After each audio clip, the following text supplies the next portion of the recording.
E, entrando no barco, passou para o outro lado, e chegou à sua cidade. E eis que lhe trouxeram um paralítico, deitado numa cama.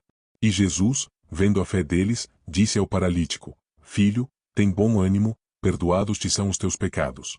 E eis que alguns dos escribas diziam entre si: Ele blasfema. Mas Jesus, conhecendo os seus pensamentos, disse: Por que pensais mal em vossos corações? Pois, qual é mais fácil? Dizer: Perdoados te são os teus pecados, ou dizer: Levanta-te e anda? Ora, para que saibais que o Filho do Homem tem na terra autoridade para perdoar pecados, disse então ao paralítico: Levanta-te, toma a tua cama, e vai para a tua casa. E, levantando-se, foi para a sua casa. E a multidão, vendo isto, maravilhou-se, e glorificou a Deus, que dera tal poder aos homens. E Jesus, passando adiante dali, viu assentado na recebedoria um homem, chamado Mateus, e disse-lhe: Segue-me. E ele, levantando-se, o seguiu. E aconteceu que, estando ele em casa assentado à mesa, chegaram muitos publicanos e pecadores, e sentaram-se juntamente com Jesus e seus discípulos. E os fariseus, vendo isto, disseram aos seus discípulos: Por que come o vosso mestre com os publicanos e pecadores? Jesus, porém, ouvindo, disse-lhes: Não necessitam de médicos sãos, mas, sim, os doentes. Ide, porém, e aprendei o que significa: misericórdia quero, e não sacrifício. Porque eu não vim a chamar os justos, mas os pecadores, ao arrependimento. Então, vieram a ele os discípulos de João, dizendo: Por que jejuamos nós e os fariseus muitas vezes, e os teus discípulos não jejuam?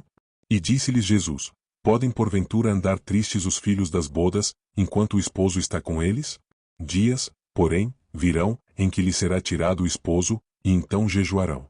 Ninguém deita remendo de pano novo em roupa velha, porque semelhante remendo rompe a roupa, e faz-se maior a rotura. Nem se deita vinho novo em odres velhos, aliás rompem-se os odres, e entorna-se o vinho, e os odres estragam-se. Mas deita-se vinho novo em odres novos, e assim ambos se conservam. Dizendo-lhes ele estas coisas, eis que chegou um chefe, e o adorou, dizendo: Minha filha faleceu agora mesmo, mas vem, impõe-lhe a tua mão, e ela viverá. E Jesus, levantando-se, seguiu-o, ele e os seus discípulos. E eis que uma mulher que havia já 12 anos padecia de um fluxo de sangue, chegando por detrás dele, tocou a orla de sua roupa. Porque dizia consigo: Se eu tão somente tocar a sua roupa, ficarei sã. E Jesus, voltando-se, e vendo-a, disse: Tem bom ânimo, filha, a tua fé te salvou. E imediatamente a mulher ficou sã. E Jesus, chegando à casa daquele chefe, e vendo os instrumentistas, e o povo em alvoroço, disse-lhes: Retirai-vos, que a menina não está morta, mas dorme. E riam-se dele. E, logo que o povo foi posto fora, entrou Jesus, e pegou-lhe na mão, e a menina levantou-se. E espalhou-se aquela notícia por todo aquele país. E, partindo Jesus dali, seguiram-no 2 cegos, clamando, e dizendo: Tem compaixão de nós, filho de Davi. E, quando chegou à casa, os cegos se aproximaram dele, e Jesus disse-lhes: Credes vós que eu possa fazer isto? Disseram-lhe eles: Sim, Senhor. Tocou então os olhos deles, dizendo: Seja-vos feito segundo a vossa fé. E os olhos se lhes abriram. E Jesus ameaçou-os, dizendo: Olhai que ninguém o saiba. Mas, tendo eles saído, divulgaram a sua fama por toda aquela terra. E, havendo-se eles retirado, trouxeram-lhe um homem mudo e endemoninhado.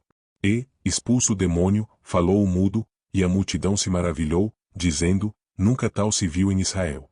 Mas os fariseus diziam: Ele expulsa os demônios pelo príncipe dos demônios. E percorria Jesus todas as cidades e aldeias, ensinando nas sinagogas deles, e pregando o evangelho do reino, e curando todas as enfermidades e moléstias entre o povo. E, vendo as multidões, teve grande compaixão delas, porque andavam cansadas e desgarradas, como ovelhas que não têm pastor. Então, disse aos seus discípulos: A ceifa é realmente grande, mas poucos os obreiros. Rogai, pois, ao Senhor da ceifa, que mande obreiros para a sua colheita.